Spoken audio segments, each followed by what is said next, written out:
Hello guys, അങ്ങനെ ഷാനവാസ് ഹോസ്പിറ്റലിലേക്ക് പോയിരിക്കുകയാണ്. ഹോസ്പിറ്റൽ സ്ഥിതി ഗുരുതരമാണ് എന്നാണ് അറിയാൻ കഴിയുന്നത്. അതുകൊണ്ട് തന്നെ അദ്ദേഹത്തിനെ ഹോസ്പിറ്റലിൽ നിന്ന് ഡിസ്ചാർജ് ആകില്ല, ഇന്ന് ഹൗസിലേക്ക് അദ്ദേഹം തിരിച്ചു വരില്ല എന്ന് ബിഗ് ബോസ് തന്നെ അറിയിച്ചു കഴിഞ്ഞു. അപ്പോൾ എന്തൊക്കെയാണ് ഇന്ന് നടന്നത് എന്ന് നമുക്ക് നോക്കാം. ഇന്ന് ലൈവ് അപ്ഡേറ്റ്സിലേക്ക് നോക്കാം. അതിനു മുമ്പ് എല്ലാവരും ഒന്ന് ചാനൽ സബ്സ്ക്രൈബ് ചെയ്തിട്ട് കാണണേ. പുതിയ വീഡിയോസ് എല്ലാം പുതിയ അപ്ഡേറ്റ്സ് എല്ലാം ഞാൻ ഇടുന്നതായിരിക്കും. അപ്പോൾ രാവിലെ മുതൽ ഇന്നലത്തിൻ്റെ ബാക്കി പത്രമായിട്ട് നിവിൻ അഴിഞ്ഞാടുകയായിരുന്നു. ഇന്നലെ തന്നെ അനുമോളുടെ ദേഹത്തേക്ക് വെള്ളം കോരി ഒഴിക്കുകയും പിന്നീട് അനുമോളുടെ ബെഡ് നനയ്ക്കുകയും ചെയ്തതിന് ശേഷം നിവിൻ ഇന്ന് രാവിലെ വീണ്ടും പ്രശ്നങ്ങളുണ്ടാക്കി. ഫുഡിന് പാത്രം കഴുകിയില്ല, പാത്രമൊക്കെ കഴുകിയതായിരുന്നു, അതിനകത്ത് എന്തോ ഒരു പൊടി കണ്ടു എന്ന് പറഞ്ഞിട്ട് രാവിലെ തൊട്ട് ഉണ്ടാക്കിയ പ്രശ്നമാണ്. അതിനുശേഷം ഫുഡ് ഉണ്ടാക്കത്തില്ല എന്ന് പറഞ്ഞു. രാവിലെ 10 മണിയായിട്ടും ഫുഡ് ഉണ്ടാക്കാതിരിക്കുകയാണ്. അപ്പോൾ അതിന് അസുഖങ്ങളുള്ളവരുണ്ട്. ഷാനവാസ് ഉൾപ്പെടെയുള്ള പല ആൾക്കാരും മരുന്ന് കഴിക്കുന്നവരാണ്. അതുപോലെ തന്നെ ഇന്നലെ ഈ പ്രശ്നത്തിന് ശേഷം അനീഷേട്ടനും അനുമോളും ഫുഡ് കഴിച്ചിട്ടില്ല. അവരുടെ ഫുഡ് എടുത്ത് ഇവർ അതുപോലെ തന്നെ ചപ്പാത്തി എന്തോ ആയിരുന്നു അത് അകത്ത് വെച്ചിട്ടുണ്ട്. അവർക്ക് ഫുഡ് വേണ്ടെന്ന് പറഞ്ഞു. കാരണം ഇന്നലെ തന്നെ ഭയങ്കരമായ അത്രമാത്രം വലിയ പ്രശ്നങ്ങളായിരുന്നല്ലോ. എന്നിട്ട് രാത്രി തന്നെ അനീഷേട്ടൻ പോയി കിടക്കുന്നുണ്ടായിരുന്നു. അനുമോൾ എവിടെയാണെന്ന് വെച്ചാൽ നോക്കി. ലാസ്റ്റ് എഴുന്നേറ്റ് നോക്കിയപ്പോഴാണ് അനുമോളെ കാണാനില്ല എന്നൊക്കെ പറഞ്ഞ് രാവിലെ അത് അവർ സംസാരിക്കുന്നുണ്ടായിരുന്നു. അനുമോളെ എന്തിനാണ് ഈ തണുപ്പത്ത് പോയി കിടക്കുന്നത് എന്നൊക്കെ അനീഷേട്ടൻ ചോദിക്കുന്നുണ്ട്. തണുപ്പത്ത് പോയി എന്തിനാണ് കിടന്നത്, ഇത്രയും വയ്യാണ്ടിരിക്കുമല്ലേ, ഈ സമയത്ത് പീരീഡ്സ് ഒക്കെ സമയത്ത് ഇങ്ങനെ തറയിലൊക്കെ പോയി കിടന്നു കഴിഞ്ഞാൽ വയ്യായ്മ കൂടത്തില്ല എന്നൊക്കെ ചോദിക്കുന്നുണ്ടായിരുന്നു. അപ്പോൾ അതെല്ലാം കഴിഞ്ഞതിന് ശേഷം പിന്നീട് ഇവർ കിച്ചണിലേക്ക് വരുമായിരുന്നു. കിച്ചണിലേക്ക് വന്നപ്പോഴാണ് ഈ ഫുഡ് കാര്യങ്ങളൊന്നും ഉണ്ടാക്കുന്നില്ല. അതെനിക്കൊരു പാത്രത്തിൽ യഥാർത്ഥത്തിൽ പറഞ്ഞാൽ ആ കോട്ടിങ് ഉണ്ടല്ലോ, ആ കോട്ടിങ്ങിനകത്തൊരു പൊടി, ആ കോട്ടിങ് ഇളകുന്നുണ്ടായിരുന്നു. അതിൻ്റെ പൊടിയാണ് യഥാർത്ഥത്തിൽ അതിനകത്ത് ആ പാത്രത്തിൽ കണ്ടത്. അപ്പോൾ പാത്രം കഴുകിയില്ല എന്നുള്ള രീതിയിൽ ഈ ആര്യനും അക്ബറുമാണ് ഈ പ്രശ്നം എടുത്തിട്ടത്. ആര്യനെ സംബന്ധിച്ച് ആര്യൻ ബംഗാളി പറയുന്നത്, ഞാൻ ആര്യൻ ബംഗാളി എന്ന് വിളിക്കുന്നത് വേറൊന്നും കൊണ്ടല്ല, ബംഗാളികളെ അപമാനിക്കുമൊന്നുമല്ല കേട്ടോ. ബംഗാളി എന്ന് പറഞ്ഞാൽ നോർത്ത് ഇന്ത്യൻ എന്ന് പറയുന്നതിൽ ഭേദം പറയുന്നതാണ്. കാരണം ആരും മലയാളിയല്ലല്ലോ. കുറച്ച് മലയാളം പഠിച്ചു എന്ന് കരുതി നമ്മൾ മലയാളി എന്നാണ് എങ്ങനെ അംഗീകരിക്കാനാണ്? ഒരിക്കലും അംഗീകരിക്കാൻ പറ്റില്ല. അപ്പോൾ കാരണം ഓവർ ഡ്രമാറ്റിക്കായിട്ട് ഓരോ കാര്യങ്ങൾ പറയുക, അതേപോലെ ഈ ഒരു കാര്യങ്ങളെല്ലാം, ഈ ഒരു പ്ലാനിങ് എല്ലാം ആരിൻ്റെയാണ്. ആര്യൻ ഇങ്ങനെ ഓരോരുത്തർക്ക് സ്ക്രൂ കയറ്റി കൊടുക്കും. ആര്യൻ്റെ കയ്യിലെ പാവകളാണ് ഈ അക്ബറും അതുപോലെ തന്നെ നെവിനും. ആര്യൻ പറഞ്ഞു കൊടുക്കുന്ന അനുസരിച്ച് എന്തെങ്കിലും എടുത്ത് നുള്ളിയിടും. അതുപോലെ തന്നെ അവർ അതുപോലെ പ്രവർത്തിക്കും. ഇന്നലത്തെ അനുമോളുടെ സംഭവം അതുപോലെ തന്നെയായിരുന്നു. വെള്ളം കുടയാനായിട്ട് ആര്യൻ പറഞ്ഞ അനുസരിച്ചാണ് വെള്ളം കപ്പിൽ ആര്യനാണ് എടുത്ത് കൊടുക്കുന്നത്. അതിനുശേഷം വെള്ളം കുടഞ്ഞു. തിരിച്ച് അനുമോളുടെ ദേഹത്ത് അവർ സംസാരിച്ചുകൊണ്ടിരിക്കുകയാണ്. അനുമോൾ ഒരിക്കലും ഉറങ്ങിയല്ല, ഷാനവാസ്കായുമായിട്ട് സംസാരിച്ചുകൊണ്ടിരുന്ന സമയത്താണ്. ആ സമയത്ത് അനീഷേട്ടൻ അവിടെ ഉണ്ടായിരുന്നത് സാബുമോനും ഷാനവാസിക്കാണ്. എന്നിട്ട് ഈ സാബുമോൻ എന്ന് പറയുന്ന വ്യക്തി ഒരക്ഷരം അതിനോട് പറയുകയോ അതിനെ എതിർത്ത് സംസാരിക്കുകയോ ചെയ്തിട്ടില്ല. അപ്പോൾ നമ്മൾ പിന്നെ നിവർത്തികേട് കൊണ്ടാണല്ലോ ഈ സാബുമാൻ വോട്ട് ചെയ്യുന്നത്. എന്തിനാണ് സാബുമാൻ വോട്ട് ചെയ്യുന്നത് വെച്ചാൽ നിവർത്തികേട് കൊണ്ട്. കാരണം ബാക്കിയുള്ള വാഴകളെ പുറത്തിറക്കണമെങ്കിൽ സാബുമാൻ എന്ന വാഴയ്ക്ക് വോട്ട് കൊടുത്തല്ലേ പറ്റത്തുള്ളൂ. അതവിടെ നിൽക്കട്ടെ. അത് ഇഷ്ടപ്പെടാത്ത പല ആൾക്കാരും ഉണ്ടാവും. എന്നോട് പറഞ്ഞിട്ട് ആ ഇഷ്ടക്കേട് എന്നോട് കാണിച്ചിട്ട് ഒരു കാര്യമില്ല. എനിക്ക് പറയാനുള്ളത് ഞാൻ പറയുക തന്നെ ചെയ്യും. അതിനുശേഷം ആണ് ഈ പ്രശ്നങ്ങളെല്ലാം ഉണ്ടായത്. വെള്ളം കോരി ദേഹത്തൊഴിച്ചതും അങ്ങനെ. പിന്നെ അനുമോൾ അപ്പോൾ തിരിച്ച് വാട്ടർ ബോട്ടിലിരുന്ന വെള്ളം അവൻ്റെ ദേഹത്തൊഴിച്ചു ഉള്ളത് പറയാമല്ലോ. അതിനുശേഷം തിരിച്ചാണ് അവൻ ചരുവത്തിൽ കിച്ചണിൽ പോയി വെള്ളം പിടിച്ചിട്ട് വന്നാണ് അനുമോളുടെ ബെഡിനകത്ത് മുഴുവൻ ഒഴിച്ചത്. അവിടെ സംസാരിച്ച് എന്തെങ്കിലും ഒരു വാക്ക് സംസാരിച്ചതെന്ന് പറഞ്ഞു കഴിഞ്ഞാൽ ആദ്യം വന്നിട്ട് അനീഷേട്ടൻ ചോദിച്ചു, എന്താ ഇവിടെ കാര്യം, ആരാണ് ആദ്യം വെള്ളം ഒഴിച്ചത്? അപ്പോൾ പറഞ്ഞു, ഞാനാണ് വെള്ളം ഒഴിച്ചത്. ഇതാരാണ് ഒഴിച്ചത്? ഞാൻ ബെഡിലാണ്. അത് എന്തിനാണ് നിങ്ങൾ അങ്ങനെ ചെയ്തത് എന്ന് അനീഷേട്ടൻ അവിടെ ചോദിക്കുന്നുണ്ട്. അതിനുശേഷം ഷാനൂക്ക ഓടി വരുന്നുണ്ട്. അപ്പോൾ ഷാനൂക്കയൊക്കെ കണ്ടുകൊണ്ടിരിക്കുന്ന കാര്യമാണ്. അപ്പോൾ ഞാൻ കണ്ടു, ഈ കുട്ടിയെ അവൻ ദ്രോഹിക്കുന്നത് കണ്ടു എന്ന് ഷാനവാസിക്ക അനീഷേട്ടനോട് പറയുന്നുണ്ട്. അത് കഴിഞ്ഞ് നൂറ ചോദിച്ചു, നീ എന്ത് പണി, ഇതെന്താണ് കാണിക്കണം, ഇത്രയും വെള്ളം, ഒരു കൊട്ട വെള്ളം നീ ഒഴിച്ചിട്ടുണ്ടല്ലോ എന്ന് പറഞ്ഞു. പക്ഷേ അതിൽ ഒരു അക്ഷരം അതിനകത്ത് മിണ്ടിയിട്ടില്ല. എന്നിട്ട് നൂറ അത്രയും പറഞ്ഞിട്ട് നൂറ പോയി അവർ രണ്ടുപേരോട് ഇരുന്ന് അവിടെ ബെഡിലിരുന്ന് തന്നെ ഭക്ഷണം കഴിക്കുമായിരുന്നു. അവർ രണ്ടും ഭക്ഷണം കഴിച്ചു. അതവിടെ കഴിഞ്ഞതിന് ശേഷം അനുമോള് പോയിട്ട് ആ തറയിൽ സോഫയുടെ ഒരു ഇടയ്ക്ക് കയറി ഒളിച്ച് കിടക്കുന്ന പോലെയാണ് കിടന്നത്. സത്യം പറഞ്ഞാൽ പേടിച്ചിട്ട് ഒളിച്ച് കിടക്കൂലേ, അതുപോലെയാണ് കിടക്കുന്നത്. പിന്നീട് കണ്ടത് രാവിലെ പാട്ടൊക്കെ ഞാൻ ഇട്ടിട്ടുണ്ട്. ആ പാട്ടിലും അനുമോളിലെ ഉള്ളിൽ നിന്ന് ഇങ്ങനെ ഇറങ്ങി വരുന്ന ഒരവസ്ഥയാണ് ഞാൻ കണ്ടത്. അതിനുശേഷമാണ് അവർ തമ്മിലുള്ള അനീഷേട്ടനും അനുമോളും തമ്മിലൊരു കോൺവെർസേഷൻ നടന്നത്. ഈ കിച്ചണിലോട്ട് വന്ന സമയത്ത് 10 മണിയായിട്ട് ഫുഡ് ഉണ്ടാക്കുന്നില്ല. ഈ പാത്രം കഴുകുന്നതായിട്ട് ബന്ധപ്പെട്ട് വഴക്ക് നടക്കുന്ന സമയത്ത് അനുമോള് പറഞ്ഞു, ഞാൻ പാത്രം കഴുകി വെച്ചതാണ്, ഇനി ഞാൻ കഴുകില്ല എന്ന് പറഞ്ഞു. അപ്പം നീ പാത്രം കഴുകിയില്ലെങ്കിൽ ഞങ്ങൾ ഫുഡ് ഉണ്ടാക്കില്ല എന്ന് പറഞ്ഞു. അങ്ങനെ കുറേ നേരമായി. ലാസ്റ്റ് നൂറ വന്ന് പറഞ്ഞു, എനിക്ക് മെഡിസിൻ കഴിക്കേണ്ടതാണ്, എനിക്ക് തൈറോയിഡ് പ്രശ്നമുണ്ട്, എനിക്ക് മെഡിസിൻ കഴിക്കേണ്ടതാണ്, എനിക്ക് ഗ്യാസിൻ്റെ പ്രശ്നമുണ്ട്, എനിക്ക് ഫുഡ് കഴിക്കണം. അപ്പോൾ പറയും, ഇന്നലത്തെ ചപ്പാത്തി അവിടെ നീ കഴിക്കാതെ വെച്ചിരിക്കുന്ന ചപ്പാത്തി വേണമെങ്കിൽ എടുത്ത് തിന്നടി എന്ന് പറഞ്ഞു. അപ്പോൾ അവൾ പറഞ്ഞു, അത് നീ അങ്ങ് എടുത്ത് കഴിച്ചാൽ മതി, എനിക്കറിയാം എനിക്ക് ഫുഡ് ഉണ്ടാക്കാൻ തോന്നുന്നു. അങ്ങനെ നൂറ വന്ന് ഫുഡ് ഉണ്ടാക്കാൻ തുടങ്ങിയ സമയത്ത് ഷാനവാസിക്ക വരുന്നുണ്ട്. അതിനിടയ്ക്ക് ഷാനവാസിക്ക ഒന്ന് സംസാരിച്ചു. അതിനൊക്കെ അനീഷേട്ടനെ സംസാരിച്ചു, നിങ്ങൾ എന്ത് പണിയാണ് ചെയ്യുന്നത്, ഇതിനകത്ത് എന്താണ്, ഈ പാത്രത്തിൽ എന്ത് അഴുക്കാണുള്ളത്, ജസ്റ്റ് നമ്മൾ പാത്രം കഴുകി വെച്ചാൽ രാവിലെ എടുക്കുമ്പോൾ സ്വാഭാവികമായിട്ടും ഭക്ഷണം ഉണ്ടാക്കാൻ പോകുന്ന ഒരു പാത്രം ജസ്റ്റ് ഒന്ന് വെള്ളം ഒഴിച്ച് കഴുകുമല്ലോ. അത് ഏത് മനുഷ്യരായാലും അങ്ങനെയാണ് ചെയ്യുന്നത്. രാവിലെ പാത്രം കഴുകാതൊക്കെ തലേന്ന് കഴുകി വെച്ച പാത്രം എടുത്ത് നമ്മൾ ആരും കറിയും ചോറൊന്നും ഉണ്ടാക്കാറില്ല, ഫുഡൊന്നും ഉണ്ടാക്കാറില്ല. നമ്മൾ ആദ്യം ഒന്ന് പാത്രം എടുത്തു കഴിഞ്ഞാൽ ഇന്നലെ രാത്രി നല്ല വൃത്തി നേരത്തേക്ക് ഞാനൊക്കെ എൻ്റെ പിന്നെ എന്താ പറയുക, ഡിഷ് വാഷറിൽ പാത്രം കഴുകി ആ ഡിഷ് വാഷറിൽ നിന്ന് എടുത്താൽ പോലും വീണ്ടും പാത്രം കഴുകി ഉപയോഗിക്കുന്ന ഒരാളായിരുന്നു. അപ്പോൾ ആ ഡിഷ് വാഷറിൽ നമ്മൾ അത്ര ചൂടോടുകൂടിയാണ് ഡിഷ് വാഷറിലൊക്കെ പാത്രം കഴുകുന്നത്. അപ്പോൾ അങ്ങനെ കഴുകിയിട്ട് പോലും നമ്മൾ കൈകൊണ്ട് പിന്നീട് വീണ്ടും കഴുകി എടുത്തിട്ടാണ് നമ്മൾ ഫുഡ് ഉണ്ടാക്കുന്നത്, ഫുഡ് കുക്ക് ചെയ്യുന്നത്. അപ്പോൾ അങ്ങനെ ഒരു അവസ്ഥയിൽ പിന്നെ ഇവരെന്തിനാണ് പ്രശ്നം ഒന്നുണ്ടാക്കിയത്? അവർ പർപ്പസ്ഫുള്ളി അനിമോളെ പ്രശ്നം ഉണ്ടാക്കാൻ വേണ്ടിയിട്ട് മാത്രമാണ്. അനിമോളെ ദ്രോഹിക്കുക, അല്ലെങ്കിൽ അനിമോൾക്കിട്ട് പണി കൊടുക്കുക എന്നുള്ളത് മാത്രമാണ് ഫുഡ് ഉണ്ടാക്കുന്നില്ല. അങ്ങനെ നൂറ് ഉണ്ടാക്കാൻ തുടങ്ങി. ലാസ്റ്റ് പിന്നെ ഷാനവാസൊക്കെ വന്നിട്ട് പറയുവാണ്, നമുക്ക് ഇഷ്ടമുള്ളവർ നിങ്ങൾ, അപ്പോൾ നമുക്ക് ഉണ്ടാക്കാതിരിക്കാൻ പറ്റില്ലല്ലോ, ഫുഡ് ഉണ്ടാക്കണമല്ലോ എന്ന് പറയണം. അപ്പോൾ ഉടനെ നമ്മുടെ ഇവൻ്റെ പേരെന്താണ്, നെവിനും ആര്യനും കൂടി ചേർന്നിട്ട് ഫ്രിഡ്ജിൽ നിന്ന് പാലും സാധനങ്ങളും എല്ലാം മാറ്റുവാണ് പെട്ടെന്ന്. അവരെടുത്തുകൊണ്ട് കയ്യിൽ കുറച്ച് കൈ വെച്ചേക്കുന്നു, അങ്ങോട്ട് ഓടുന്നു ഇങ്ങോട്ടും എല്ലാം ഒളിച്ചു വയ്ക്കുന്നു. ഇവരുടെ വീട്ടിൽ നിന്ന് കൊണ്ടുവന്ന സാധനങ്ങളാണ്. ഒരു മര്യാദ വേണ്ടേ ആ കുട്ടികൾക്ക്? അവർക്ക് ഫുഡ് കഴിക്കണം, അവർ മരുന്ന് എഴുതുന്ന ഷാനവാസിക്കം അയാൾക്ക് ഇത്രയും മെഡിസിൻ കഴിക്കുന്ന ആളാണ്, ഒരു ഹൃദ്രോഗിയാണ്. അപ്പോൾ അയാൾക്ക് കറക്റ്റായിട്ട് അയാൾ ഹൃദ്രോഗി എന്നുള്ള ഇതിലൊന്നും അയാൾ നിന്നിട്ടില്ല, ഉള്ളത് പറയണമല്ലോ. അത് ഏറ്റവും കൂടുതൽ അറിയാവുന്ന ആരാണ്? അക്ബറിൻ്റെ അടുത്ത് ആദ്യമായിട്ട് റിവീൽ ചെയ്ത അക്ബറിൻ്റെ അടുത്താണ്. പിന്നീടാണ് അനീഷേട്ടനോട്. അപ്പോൾ അനീഷേട്ടൻ അതിന് ടെൻഷനുണ്ട്. ഷാനവാസ് നീ മിണ്ടാതിരി, ഷാനവാസ് ഒന്ന് പ്ലീസ് പതുക്കെ സംസാരിക്കുന്നു പറയുന്നുണ്ട്. എന്തുകൊണ്ടാണ്? ഭയം കൊണ്ടാണ്. കാരണം ഇപ്പോൾ സംസാരിച്ച് എന്തെങ്കിലും ഒരു വയ്യായിക വരുമോ എന്നുള്ള ഭയം കൊണ്ടാണ് അനീഷേട്ടൻ അങ്ങനെ അത്രയും കെയർ ചെയ്ത് സംസാരിക്കുന്നത്. അപ്പോൾ ഇവരുടനെ പറയാം, നീ മിത്രത്തിന് വേണ്ടി സംസാരിക്കുന്നു പറഞ്ഞാൽ അനീഷേട്ടൻ ഉമാരേതാണ്ടൊക്കെ പറഞ്ഞു. അതിനുശേഷമാണ് ഈ പാല് വാങ്ങിക്കാനായിട്ട്, പാല് താന്നും പറഞ്ഞിട്ട് പാല് പിടിച്ചത് ഇവൻ പെട്ടെന്ന് തന്നെ ഇവന് പിടിച്ചെടുക്കുമെന്ന് തോന്നിയപ്പോൾ ഇവൻ പെട്ടെന്ന് ആ കവർ പാലിങ്ങനെ തൂറ്റിയിട്ട് ഒറ്റ ഏറ് വെച്ച് കൊടുത്തു. അത് നെഞ്ചത്തി എന്നാണ് കൊണ്ടത്. അപ്പോൾ ഇത് കൊണ്ട് കഴിഞ്ഞപ്പോഴത്തേക്ക് പെട്ടെന്നുണ്ടാകുന്ന പ്രഷറല്ല. ഒന്നാമത്തെ കാര്യം ഭയങ്കരമായിട്ട് ദേഷ്യം പിടിച്ചിരിക്കുക. ഇന്നലത്തെ ഈ പ്രശ്നങ്ങളുണ്ട്, അനിമോളോട് ഈ കാണിച്ച പ്രശ്നങ്ങളുടെ ആ ഒരു പിന്നെ പ്രഷറൈസേഷൻ ഉണ്ട്. പിന്നെ ഈ രാവിലെ തൊട്ട് ഈ പാത്രം കഴുകുന്നതായിട്ട് ബന്ധപ്പെട്ട് ഭയങ്കര പ്രശ്നം നടന്നുകൊണ്ടിരിക്കുകയാണ്.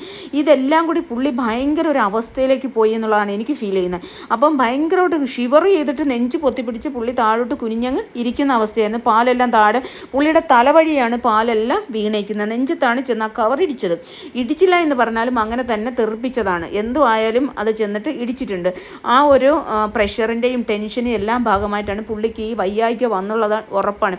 എന്നിട്ട് അനീഷേട്ടനും ഈ പിള്ളേരും കൂടി പെൺകുട്ടികളും കൂടി വേഗം പിടിച്ചിട്ട് എവിടെ നിന്ന് എഴുന്നേൽപ്പിക്കുന്നുണ്ട്. ആ പാലിൻ്റെ സ്ഥലത്ത് തന്നെ കിടന്നല്ലോ, അങ്ങനെ എഴുന്നേൽപ്പിക്കുന്നുണ്ട്, കൊണ്ടുവന്ന് ഇരുത്താൻ ശ്രമിക്കുന്നുണ്ട്. ഇരുത്തിയിട്ട് ലാസ്റ്റ് പുള്ളി അവിടെയും ഇരിക്കാൻ വയ്യ, പിന്നെ അവിടെ കിടക്കുന്നുണ്ട്. ഇടയ്ക്ക് വെള്ളം കുടിക്കാൻ പറ്റുന്നില്ല, ശ്വാസം മുട്ട്.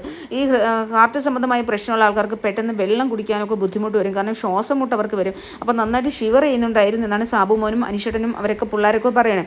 അപ്പോൾ എന്തായാലും കൺഫെഷൻ റൂമിലേക്ക് കൊണ്ടുവരാൻ പറഞ്ഞ് കുറച്ച് നേരം അവർക്ക് പറ്റുന്നില്ല, ഇദ്ദേഹത്തിന് എഴുന്നേക്കാൻ വയ്യായിരുന്നു. അങ്ങനെ എങ്ങനെയാലും അവർ കൺഫെഷൻ റൂമിലേക്ക് ഷാനവാസിനും അനീഷേട്ടനും സാബുമാനും കൂടിയാണ് പിന്നെ എത്തിച്ചത്. കൺഫെഷൻ റൂമിൽ ഡോക്ടേഴ്സ് പരിശോധിക്കുന്നുണ്ടായിരുന്നു. പരിശോധിച്ച് ആ ഒരു പരിശോധന കഴിഞ്ഞ് നമ്മുടെ അത്രയേ ഭാഗമേ കാണിച്ചിട്ടുള്ളൂ. പിന്നീട് അതിനുശേഷം ഇവർ ലിവിങ് റൂമിൽ വന്നിരിക്കാൻ പറഞ്ഞു. അപ്പോഴൊക്കെ ഈ നമ്മുടെ എന്താ പറയുക, ഈ നെവിനും ആര്യനും അക്ബറും അവർ അദ്ദേഹം വീണ് കിടക്കുമ്പോൾ, ഷാനുക്ക വീണ് കിടക്കുന്ന സമയത്തും ഡ്രാമ എന്നും പറഞ്ഞിട്ട് ഭയങ്കരമായിട്ട് കളിയാക്കുവാണ്. അപ്പം നൂറായും ആദിലയും അനിമോളും എല്ലാവരും കൂടി ഭയങ്കരമായിട്ട് ചൂടാവുന്നുണ്ട്, ദേഷ്യപ്പെടുന്നുണ്ട്. ഡ്രാമ, ഈ വീണ് കിടക്കുന്ന ഒരാളിനെ നോക്കിയിട്ട് ഡ്രാമ എന്ന് പറയാൻ ഇവർക്ക് എങ്ങനെ തോന്നുന്നു? അത് സുഖമില്ലാത്ത ഒരാളെങ്ങനെ വീണ് കഴിഞ്ഞാൽ പെട്ടെന്ന് തോന്നും ഇയാളൊരു അസുഖക്കാരനാണ്, പുള്ളിയുടെ അസുഖം ബാധിച്ചിട്ട് പുള്ളിയുടെ അവസ്ഥ കൊണ്ട്, പുള്ളിയുടെ സാമ്പത്തിക സ്ഥിതി മോശമായതുകൊണ്ട് പുള്ളി ഇതിന് വന്നതാണ്. പക്ഷേ പുള്ളി എന്നും പറഞ്ഞ് ഈ അസുഖം ഉണ്ടെന്ന് പറഞ്ഞ് പുള്ളി ഒന്നിലൊന്നും മാറി നിൽക്കുന്നില്ല. പുള്ളി ആക്റ്റീവായിട്ട് എല്ലാ കാര്യങ്ങളും ചെയ്തുകൊണ്ടിരിക്കുന്ന ഒരാളാണ്. പിന്നെ ടാസ്കുകളായാലും ഒരിക്കൽ പോലും പുള്ളിക്ക് ടാസ്ക് ചെയ്യാൻ പറ്റില്ല എന്നൊന്നും മാറി നിന്നിട്ടില്ല. പുള്ളി ഈ പാവ ടാസ്കിൽ മാത്രമാണ് ബാക്കിലോട്ട് നിന്നത്. കാരണം എല്ലാ പെൺകുട്ടികളും എല്ലാവരും കിടന്ന് ഇടിക്കുന്നതിൻ്റെ ഇടയ്ക്ക് പോകണ്ടെന്ന് വെച്ചാൽ ബാക്കി എല്ലാ ടാസ്കിലും പുള്ളി ചെയ്തിട്ടുണ്ട്. ഇല്ല നമുക്ക് പറയാൻ പറ്റില്ല. നമ്മൾക്ക് ചിലപ്പോൾ ടെൻഷൻ അടിച്ചിട്ടുണ്ടെങ്കിൽ പോലും ആരും അദ്ദേഹത്തിനെ ഒരു രോഗിയായിട്ട് കൺസിഡറും ചെയ്യുന്ന ഞാൻ കണ്ടിട്ടില്ല. പക്ഷേ ഒരാൾ ഇങ്ങനൊരു സന്ദർഭത്തിൽ വീണ് കഴിയുമ്പോൾ അദ്ദേഹത്തിന് ഡ്രാമ എന്ന് പറയാൻ അക്ബറിനെ കൊണ്ട് ഞാൻ എല്ലാ കാര്യങ്ങളും അറിഞ്ഞ് കരഞ്ഞ് കെട്ടിപ്പിടിച്ചാണ് കൺഫെഷൻ റൂമിൽ നിന്ന് വന്നിരുന്നത്. അവർ ആ പിന്നെ മൈജിയുടെ കോർണറിൽ വന്നിരുന്ന് രണ്ടുപേരും കൂടി കരഞ്ഞ് കെട്ടിപ്പിടിച്ച ഒരു അവസ്ഥ നമ്മൾ ലൈവിൽ കണ്ടതാണ്. ആ കണ്ട നമുക്ക് എങ്ങനെയാണ് അക്ബർ എന്ന് പറയുന്ന ക്രൂരനായ മനസ്സാന്നുള്ളതാണ് നമുക്ക് ചിന്തിക്കാൻ പോകുന്നത്. ഇവർക്കൊരു മനുഷ്യത്വം ഉണ്ടോ? ഞാൻ ആലോചിക്കണം, ഒരു മനുഷ്യത്വം. ആ കണക്കിനൊക്കെ അനീഷേട്ടനെ പോലെ ഒരു വ്യക്തി ആ ബിഗ് ബോസ് ഹൗസിലില്ല. അയാളെ സംബന്ധിച്ചുള്ള അയാൾ എത്ര വഴക്കിട്ടാലും എന്തായാലും അയാൾ ഏത് ശത്രുവായാലും ഒന്ന് വീണ് കിടന്ന് അയാൾ ഓടിപ്പോയി താങ്ങും. അത് ഒരാളിനോട് പോലും മോശമായിട്ട് ഇന്ന് വരെ വർത്താനം പറഞ്ഞിട്ടില്ല. എത്ര ദേഷ്യം ഉണ്ടെങ്കിലും അവരെ പേര് വിളിച്ചാണ് സംബോധന ചെയ്തിട്ടുള്ളത്. അതാണ് ഒരു വ്യക്തിയുടെ പേഴ്സണാലിറ്റി എന്ന് പറയുന്നത്, അയാളുടെ വ്യക്തിത്വം എന്ന് പറയുന്നത്. ആ വ്യക്തിത്വം നമ്മൾ കാത്തു സൂക്ഷിക്കുക എന്നുള്ളത്. നമ്മൾ എവിടെ പോയാലും നമ്മൾ ഗെയിം കളിച്ചോ, അത് കഴിഞ്ഞ് അയാളെ ഗെയിമിലേക്ക് പോകും. അത് എന്ന് പറയുന്നത് അയാളുടെ ഗെയിമറാണ്. അയാളുടെ ഗെയിം കളിക്കും. പക്ഷേ സഹാനുഭൂതിയും മനുഷ്യത്വവും ഒക്കെ വേണ്ടെടുത്ത് അയാൾ കൃത്യമായിട്ട് അത് ചെയ്യുന്നുണ്ട്. അതുകൊണ്ടാണ് നമുക്ക് അനീഷേട്ടനെ ഇഷ്ടമില്ലാത്ത പല ആൾക്കാരും പറയും നിങ്ങൾ എന്താണ് അയാൾ എന്ത് ചെയ്യുന്നു, അയാളെ ചെയ്യുന്നുള്ളൂ. അയാളാണ് മനുഷ്യത്വമുള്ള റിയൽ പച്ചയായ ഒരു മനുഷ്യനായിട്ട് നിന്ന് ഗെയിം കളിക്കുന്നു. അയാൾ മാത്രമാണ്. അയാൾ ഗെയിമിൻ്റെ ഭാഗത്ത് സമയമാകുമ്പോൾ ഗെയിമിൽ കളിക്കും, അല്ലാത്ത സമയത്ത് അയാൾ മനുഷ്യനായിട്ട് തന്നെയാണ് അവിടെ ജീവിക്കുന്നത്. അയാൾ ജീവിക്കുകയാണ്, അത് അയാൾ പറയുന്നത് കറക്റ്റാണ്. അദ്ദേഹം ജീവിക്കുക തന്നെയാണ്. അതിനുശേഷം ഇദ്ദേഹത്തിനെ ഷാനുഖേനെ ഹോസ്പിറ്റലിൽ പിന്നെ അങ്ങോട്ട് കൊണ്ടുപോയി. അതിനുശേഷം അവിടെ എല്ലാം പാല് കിടക്കുമല്ലേ, രാവിലെ ഫുഡൊന്നും കഴിച്ചിട്ടില്ല. ഇന്നലെ രാത്രി പോലും അനീഷയുടെ ഫുഡ് കഴിച്ചിട്ടില്ല. ഇവർ ഷാനുഖ കഴിച്ചിട്ടുണ്ടെന്ന് തോന്നുന്നു, ഷാനുഖ കഴിച്ചായിരുന്നു. അപ്പം എന്നിട്ട് ആ പാല് മുഴുവൻ കൊണ്ടുവന്ന് അത് വെച്ച് തറയിൽ വെള്ളം കുടഞ്ഞിട്ട് പിന്നെ അത് തുടച്ചെടുക്കുന്നു. ഒറ്റയ്ക്കാണ്, ഒരാളിനെയും വിളിച്ചില്ല. നൂറായൊക്കെ അവിടെ എല്ലാവരും ഇവിടെ വിഷമിച്ചിരിക്കുകയാണല്ലോ. ഒന്നത്തെ കാര്യം നൂറയൊന്നും ഭക്ഷണം കഴിച്ചിട്ടുണ്ടോ എന്ന് പോലും അറിയില്ലല്ലോ. രാവിലെ നൂറായ പാലെന്തോ കുടിച്ചു എന്ന് തോന്നണം. അപ്പോൾ എന്തായാലും അതെല്ലാം പുള്ളി തുടച്ച് വൃത്തിയാക്കി. അതിനിടയ്ക്ക് ഇവരിരുന്ന് വീണ്ടും പറയുകയാണ്, വലിയ ഡ്രാമയാണ്. അക്ബർ പറയാം, അതിനും വലിയ തെറ്റൊന്നും ചെയ്തിട്ടില്ല, നീ വിഷമിക്കേണ്ട കാര്യമില്ല, നീ അതിനു വേണ്ടി വലിയ തെറ്റൊന്നും ചെയ്തിട്ടില്ല എന്ന് അക്ബർ പിന്നെ നെവിനെ സമാധാനപ്പെടുത്തുവാണ്. എന്നാലോചിച്ച് നോക്കിയേ, നെവിനെ സമാധാനപ്പെടുത്തുവാണ്. അതിൻ്റെ ഇടയ്ക്ക് വെച്ചിട്ട് പറയുന്നത് അവളാണ് എല്ലാത്തിനും കാരണക്കാരി, അവളാണ്, അനുമോളാണ് എല്ലാത്തിനും കാരണക്കാരി എന്നാണ് പറയുന്നത്. അനുമോളുടെ ഈഗോയാണ് എല്ലാത്തിനും കാരണം.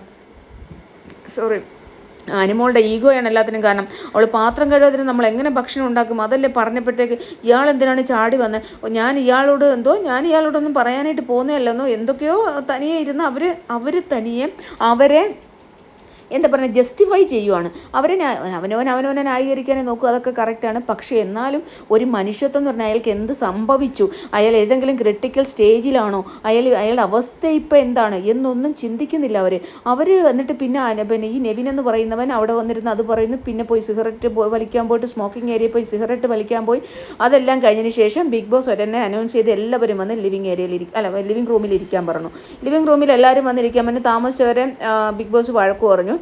എന്താണ് താമസിക്കുന്നത്, വന്നിരിക്കാൻ പറഞ്ഞില്ലേ എന്ന് ചോദിച്ച് വഴക്ക് പറയുന്നുണ്ടായിരുന്നു. അതിനുശേഷം ബിഗ് ബോസ് നെവിനെയല്ല ആദ്യം ബിഗ് ബോസ് അനൗൺസ് ചെയ്തു, ഷാനവാസിനെ ഡോക്ടർമാർ നിരീക്ഷണത്തിൽ വെച്ചിരിക്കുകയാണ്. അദ്ദേഹം ഹോസ്പിറ്റലിലേക്ക് കൂടുതൽ നിരീക്ഷണത്തിനായി കൂടുതൽ പരിശോധനയ്ക്കായി ഹോസ്പിറ്റലിലേക്ക് മാറ്റുകയാണെന്ന് പറഞ്ഞപ്പോഴത്തേക്ക് ഈ സമയത്ത് അവിടെ അദ്ദേഹത്തിനെ മാറ്റുന്ന ഒരു ഇത് കാണിച്ചിട്ടുണ്ട്. കൺഫെഷൻ റൂമിൽ നിന്ന് ഷാനവാസിക്കായ കണ്ണൊക്കെ കെട്ടിയിട്ട് കുറേ ആൾക്കാർ വന്നിട്ട് കൊണ്ടുപോകുന്നുണ്ട്. ഒരു പെൺകുട്ടിയാണ് വന്ന് കണ്ണ് കെട്ടിയത്. എല്ലാം കറുപ്പ് ഡ്രസ്സാണ്, നമ്മൾ പെൺകുട്ടി എന്നാലും പെൺകുട്ടിയാണെന്ന് മനസ്സിലായി. എന്നിട്ട് അദ്ദേഹത്തിനെ കൺഫെഷൻ റൂമിൽ നിന്ന് പുറത്തേക്ക് കൊണ്ടുപോവാണ്. ഹോസ്പിറ്റലിലേക്ക് ആണെന്ന് പറഞ്ഞല്ലോ, ഓൾറെഡി ഹോസ്പിറ്റലിലേക്കാണെന്ന് ലിവിംഗ് റൂമിൽ ഇരിക്കുന്നവരോട് പറഞ്ഞു. ആ സമയത്ത് തന്നെയുള്ള വിഷ്വൽസ് ലൈവ് നമ്മളെ കാണിച്ചിട്ടുണ്ടായിരുന്നു. അദ്ദേഹത്തിനെ കൊണ്ടുപോകുന്നത് അദ്ദേഹം അവിടെ ഇരിക്കുമ്പോഴും കുനിഞ്ഞിങ്ങനെ ഒരു വല്ലാതെയാണ് ഇരിക്കുന്നത്, നെഞ്ചിലിങ്ങനെ കൈ വെച്ചിട്ടുണ്ട്. എന്തായാലും നമുക്കത് കാണുമ്പോൾ മാനസികമായിട്ട് വളരെ ബുദ്ധിമുട്ടുണ്ട്. കാരണം അതിപ്പോൾ ഏത് മനുഷ്യനും, ഷാനവാസിക്കായാലും ഏതൊരു വ്യക്തിയാലും മനുഷ്യനല്ലേ, ഒരു മനുഷ്യജീവിയല്ലേ. അവർക്ക് പെട്ടെന്നുണ്ടാകുന്ന അസുഖം, പ്രത്യേകിച്ച് അസുഖം ഉള്ളവർക്കൊക്കെ പെട്ടെന്ന് ഉണ്ടാകാൻ എളുപ്പമാണ്. അപ്പോൾ എന്തായാലും അങ്ങനെ കൊണ്ടുപോകുന്നുണ്ടായിരുന്നു. അതിനുശേഷം നിവിനെ അവിടെ പെട്ടെന്ന് ഇങ്ങനെ ഇത് പറഞ്ഞ ശേഷം നിവിനെ എഴുന്നേൽപ്പിച്ചതിന് ശേഷം പറഞ്ഞു, നിവിൻ കൺഫെഷൻ റൂമിലേക്ക് വരാൻ പറഞ്ഞു. കൺഫെഷൻ റൂമിലേക്ക് ചെന്ന് നിവിനോട് പറഞ്ഞു, ഷാനവാസിനെ ഹോസ്പിറ്റലിലേക്ക് മാറ്റിയിരിക്കുകയാണ്. ഷാനവാസിനെ ഹോസ്പിറ്റലിലേക്ക് മാറ്റിയിരിക്കുന്നു. ഷാനവാസ് വന്നതിന് ശേഷം ബാക്കിയുള്ള വിവരങ്ങൾ സംസാരിക്കാനുണ്ട്. ബാക്കിയുള്ള വിവരങ്ങൾ അപ്പോഴറിയിക്കുക, ഇപ്പോൾ നിങ്ങൾക്ക് പോകാം എന്നാണ് ബിഗ് ബോസ് അനൗൺസ് ചെയ്യുന്നത്, നമ്മളെ കേൾപ്പിച്ചത്. ഇനി കൂടുതലായിട്ട് എന്തെങ്കിലും സംസാരിച്ചെന്നറിയില്ല. അതിനുശേഷം പിന്നെ വന്നിരുന്നു. പിന്നെ സാധാരണഗതിയിൽ തന്നെ നെവിന് ഫുഡ് പോയി തിന്നുന്നു, അവിടെ ഇരിക്കുന്നു, കിടക്കുന്നു, അങ്ങനെയൊക്കെ ആയിരുന്നു. കുറച്ച് കഴിഞ്ഞപ്പം നെവിൻ്റേതായിട്ടുള്ള ഡ്രാമ തുടങ്ങി. അതിനിടയ്ക്ക് തന്നെ ആ സമയം കഴിഞ്ഞപ്പോൾ തന്നെ അനീഷേട്ടന് വയ്യാണ്ടായി. അനീഷേട്ടൻ വോമിറ്റ് ചെയ്തു. എനിക്ക് തോന്നുന്നു വയറുവേദനയും പ്രശ്നങ്ങളും ഒക്കെ. ഇവർ മുളക് വെള്ളം അല്ലല്ലോ കൊടുക്കുന്നത്, അങ്ങനെ എന്തോ പ്രശ്നമുണ്ടായി. ആ പ്രശ്നമുണ്ടായ സമയത്ത് അനീഷേട്ടൻ വൊമിറ്റ് ചെയ്യുന്നുണ്ടായിരുന്നു. വൊമിറ്റ് ചെയ്ത് പെൺകുട്ടികളെല്ലാം പോയി തടവിയൊക്കെ കൊടുക്കുന്നുണ്ടായിരുന്നു. അപ്പോൾ ഉടനെ ആദില വന്ന് ക്യാമറയിൽ പറഞ്ഞു, അനീഷേട്ടന് സുഖമില്ല, അനീഷേട്ടൻ ഭയങ്കരമായിട്ട് വൊമിറ്റ് ചെയ്യുന്നുണ്ട് എന്ന് പറഞ്ഞു. അപ്പോഴത്തേക്ക് ആദിലയാണ് ക്യാമറയിൽ പറഞ്ഞത്. അപ്പോഴത്തേക്ക് ബിഗ് ബോസ് ഉടനെ തിരിച്ചു പറഞ്ഞു, ഡോക്ടർ പെട്ടെന്ന് വരും, ഡോക്ടർ വരുമ്പോഴത്തേക്ക് അനീഷിനെ കൺഫെഷൻ റൂമിലേക്ക് വിളിക്കാം എന്ന് അനൗൺസ് ചെയ്തു. അതിനുശേഷം ബിഗ് ബോസ് അനൗൺസ് ചെയ്ത് കൺഫെഷൻ റൂമിലേക്ക് അനീഷേട്ടനെ വിളിക്കുന്നുണ്ട്. അനീഷേട്ടൻ കൺഫെഷൻ റൂമിലേക്ക് പോകുന്നുണ്ട്. 2 ഇഞ്ചക്ഷൻ എടുത്തു എന്ന് പറഞ്ഞു. 2 ഇഞ്ചക്ഷൻ എടുത്തതിന് ശേഷം അനീഷേട്ടൻ പിന്നെ കുറച്ച് ഓക്കെ ആയിട്ടാണ് തിരിച്ചു വന്നത്. പിന്നെ അതിനുശേഷം പിന്നെ ചൂട് കഞ്ഞി, 2 ദോശ സ്പൈസി ആയിട്ടുള്ള കാര്യങ്ങൾ കഴിക്കേണ്ടെന്ന് ഡോക്ടർ പറഞ്ഞേൽപ്പിച്ചു. ചായയും പാല് ചേർന്നതും ഇപ്പോൾ കുടിക്കേണ്ടെന്ന് പറഞ്ഞു.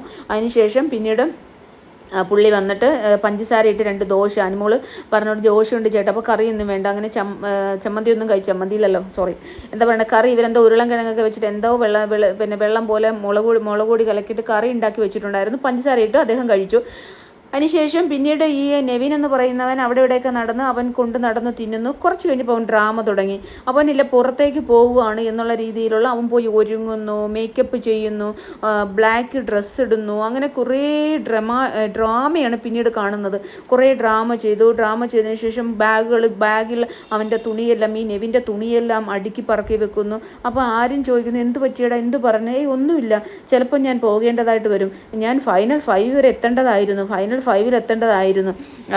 5 ഞാൻ എത്തേണ്ടതായിരുന്നു എന്ന് വീണ്ടും പറയുന്നുണ്ട്. എന്നിട്ട് പറഞ്ഞ് ചിലപ്പോൾ ഞാൻ പോകേണ്ടി വരും എന്ന് ഇവൻ തന്നെ തനിയെ പറയുന്നു. അപ്പോൾ അക്ബർ പറയുന്നേ അതിനുള്ള തെറ്റൊന്നും നീ ചെയ്തിട്ടില്ല, നീ എന്തിനാ പോകേണ്ടി വരുന്നത്? അപ്പോൾ ആരും പറയുന്നത് അതോ അങ്ങനെയൊന്നും നീ പറയാതെ, വെറുതെ അങ്ങനെയൊന്നും പറയാതെ എന്ന് പറയുന്നു. എന്തായാലും അതിനുശേഷം പിന്നെ ഷാനവാസ് ഇക്കയുടെ കാര്യങ്ങളൊന്നും പ്രത്യേകമായിട്ട് അറിയുന്നില്ല. എന്തായാലും ഷാനവാസ് ഇക്കയുടെ നമുക്ക് ബിഗ് ബോസിൻ്റെ കുറച്ച് ആൾക്കാരെ നമുക്ക് പരിചയമുണ്ട്. അപ്പോൾ അവർ വഴി അദ്ദേഹത്തിന് സുഖമില്ല, ഈ CGയിലോ ഇക്കോ അദ്ദേഹത്തിന് ചെറിയ വേരിയേഷൻസ് കാര്യങ്ങളൊക്കെ ഉണ്ട് എന്നാണ് നമുക്ക് അറിയാൻ കഴിഞ്ഞത്. അപ്പോൾ എന്തായാലും ഇന്ന് അദ്ദേഹം വരില്ല എങ്കിൽ പോലും നാളെയും വരുമോ എന്നറിയില്ല. ഇനി അദ്ദേഹം ഈ ഷോയിലേക്ക് എത്തുമോ എന്ന് നമുക്കറിയില്ല, കാരണം ടാസ്കുകളും കാര്യങ്ങളൊക്കെ ഉണ്ട്, അദ്ദേഹത്തിന് ചെയ്യാൻ പറ്റില്ല. ബിഗ് ബോസ് എന്തായാലും ടാസ്ക് വീണ്ടും പുനരാരംഭിച്ചു. ഇപ്പോൾ ലിവിംഗ് റൂമിൽ ലൈവിൽ കാണിച്ചു, പുതിയ ടാസ്ക് വന്നു. 5ാമത്തെ ടിക്കറ്റ് ടു ഫിനാലയുടെ 5ാമത്തെ ടാസ്ക്, അതിൽ വിജയിയായിരിക്കുന്നത് ഈ നിവിൻ തന്നെയാണ്. ഒരു ബോൾ ഒരു സാധനത്തിലിട്ട് കറക്കുന്നതായിരുന്നു, ഒരു റൗണ്ട് ഷേപ്പുള്ള. സെക്കൻഡ് നൂറയാണ്, തേർഡ് അനീഷേട്ടനാണ്. അങ്ങനെ ആ ഒരു ടാസ്ക് കഴിഞ്ഞ് 5ാമത്തെ ടാസ്കിൽ കഴിയുമ്പോൾ ഏറ്റവും കൂടുതൽ പോയിന്റുമായി നൂറ തന്നെയാണ് 1ാം സ്ഥാനത്ത് 37 പോയിന്റുമായിട്ട്.